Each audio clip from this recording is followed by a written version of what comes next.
Hi guys, it's me, Gisela, and welcome back to my channel. So for today's video guys, is-share ko lang sa inyo na pumunta dito sa atin yung nag-tax map yung BIR sa atin guys. Yung BIR personnel pumunta sa atin dito. So isa tayo sa mga napasukan.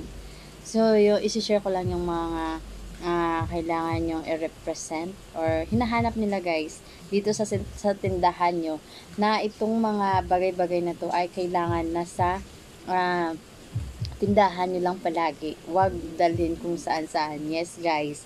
So, sa mga marunong na dyan, ayan, tipot lang kayo. So, yung ibang, medyo, yung iba kasi guys, yung mga requirements ng BIR pinapadala sa mga bookkeeper nila. So, yun pala yan mali. So, kailangan yung mga requirement na para sa ating store, ayan, doon lang talaga sa store natin.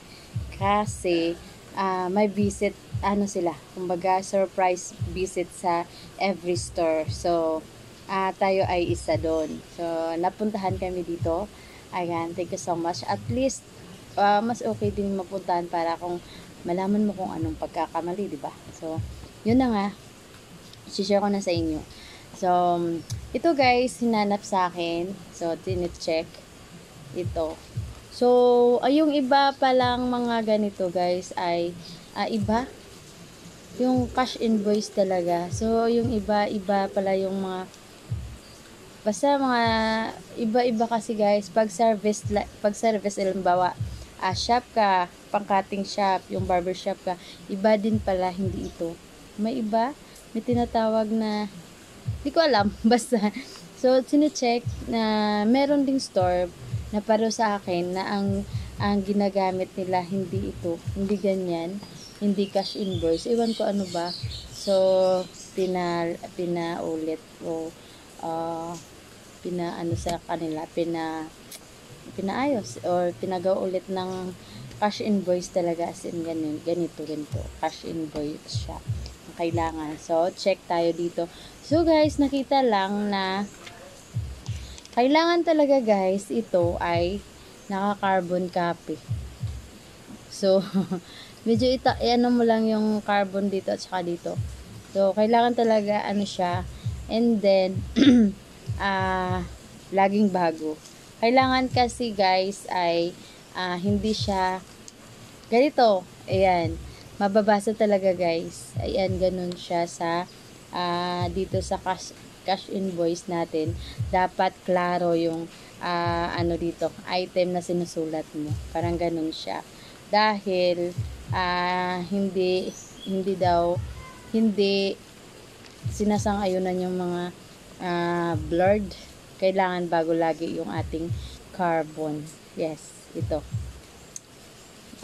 bago lagi para mababasa din dito kasi may penalty din yan guys kung hindi mabablurred siya. Kailangan ganito, clear din yung pagkakopy ng mga item.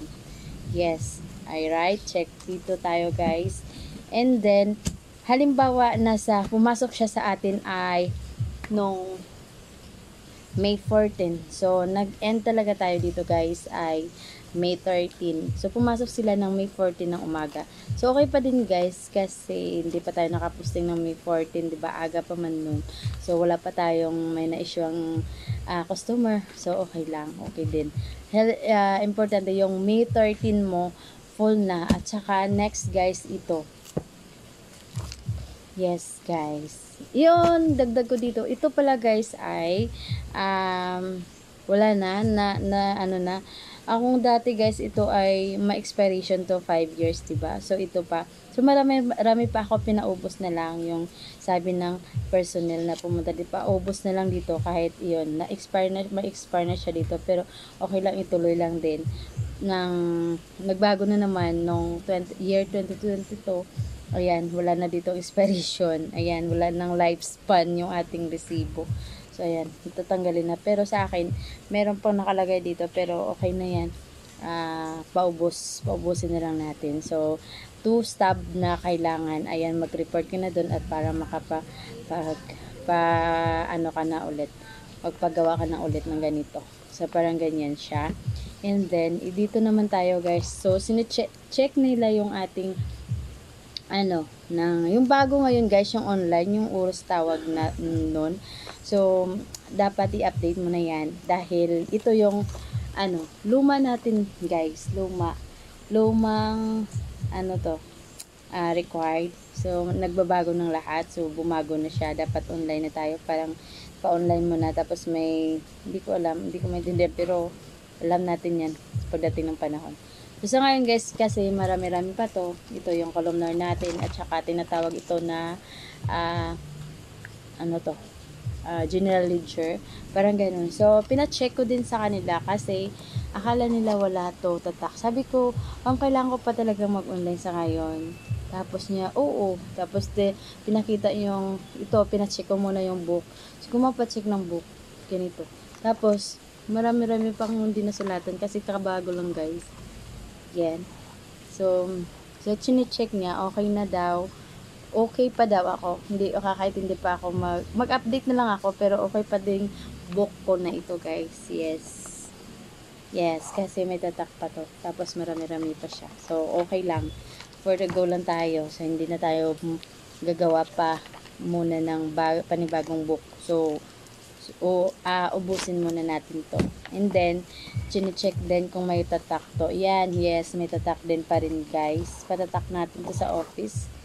Yes, dito sa amin sa Binilbagan. So, punta ka doon tapos patatakan mo. So, maraming requirements guys kapag may ganito. Kaya hindi basta-basta. Kasi meron din silang hinahanap na kung magpapataka noon, kailangan cleared ka, yung mga update mo, mga bayarin mo, dapat na cleared mo. Diba kasi dati manualan tayo tapos pina-online. So, online siya. So, mayroong na-encode sa kanila tapos wala na-encode, merong wala na-encode. So, kailangan na natin ng supporting document yung ating mga resibo guys na binabayaran monthly dati. So, keep lang natin yan para yung proof na nakabayad tayo para wala tayong penalty. So, magiging cleared na dito tayo guys sa mga ganitong books natin at saka natin noon tatakan. So, yan yung dating processing. So, ngayon guys, mag-online na tayo guys, no. So, ito na, chinek naman yung general ledger, kagina general journal. Tapos, itong isa yung cash receipt. Yan. May mga tatak to guys. Yes. Tagal-tagal to maubos kasi 12 pages lang, diba? Kasi January, February, March, April. So, maraming page to guys. Medyo mahaba pa. So, ayan. Next na. Ito naman guys ay isang general journal. Ito. So, gaya ng ganito din. Pero paubos na to guys. Ayan. Ito. Yan, pero ito guys, konti na lang. So, hindi kasi guys nagkasabay. Ewan ko, bakit naubos yung isa. So, ito yung ating dati. Yan. So, meron tayong extra doon na pinatatakan na din. Na gaya din nito, red. Yung dati na red. Yung dati natin ay columnar is, yung aging niya blue. So, nauna to guys. Pero, nauna din maubos yung ating PT book. Yes, cash receipt and disbursement book ang nauna naubos. So, nagamit natin ulit yung isa. So, ito konti na lang guys. So, meron tayong extra dyan. Yun yung gagamitin natin pag maubos na din to. So, parang ganun siya. Diba? Ayan. Yun lang mga posting dito. So, sa pagpupost nito guys, makikita nyo din kung kayo ay lagi kayong every year guys, once a year, merong seminar. Yung BIR. Yes. Yung halimbawa, yung sa amin, Kanduni Kawayan, Ilog, yun kasama sa seminar yan. Every year. Tapos, kasi madami-dami kong lahat binubook. So, medyo may schedule siya guys. Kala ko ito yun. Yung nakaraang March, Oh, yes, March, April. I think, basta may schedule din seminar. So, tinuturo din sa inyo kung paano to. So, kayo na mag-discover niyan. Kung paano mag ano nito. Basta tinuturo sa atin to, guys. Sa kung paano mag-posting nito. So, ang siguraduhin lang natin ay ito. Intact siya, guys. Nasa April na tayo. March, May. Yes, May 14. So, May 13. Nagkaroon siya ng... So, May 14. May 13 dapat okay na siya. So, yung 14 natin for tomorrow naman. Diba? Para mag-posting tayo. Parang ganun. Pwede din sa gabi natin gawin. Pero, okay na din bukas. So, parang ganun siya, guys. Dapat on day tayo. Everyday tayo magpo-post, guys. So, diba? So, kung busy kayo, kailangan talaga mga ganyan. Dahil hindi natin alam yung visit talaga nila. Your surprise lang talaga, guys. So, kaya, iwas tayo ng mga tinatawag na penalty. Marami rin penalty kasi, guys. Every book is 1,000. I think, I don't know, basta 1,000. 1,000. Oh, magkanong book? Every 1,000. O, ilang book? 4. So, pang 4, 4,000. O, diba? So, sayang. So, kailangan naman natin na ano to, guys, no? I-comply.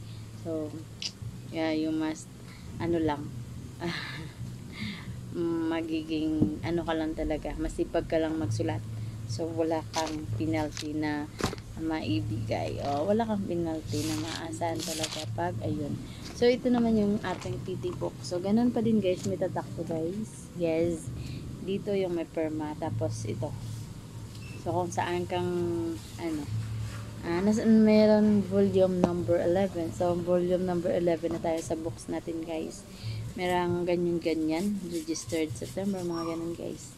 So, pinipermahan nila.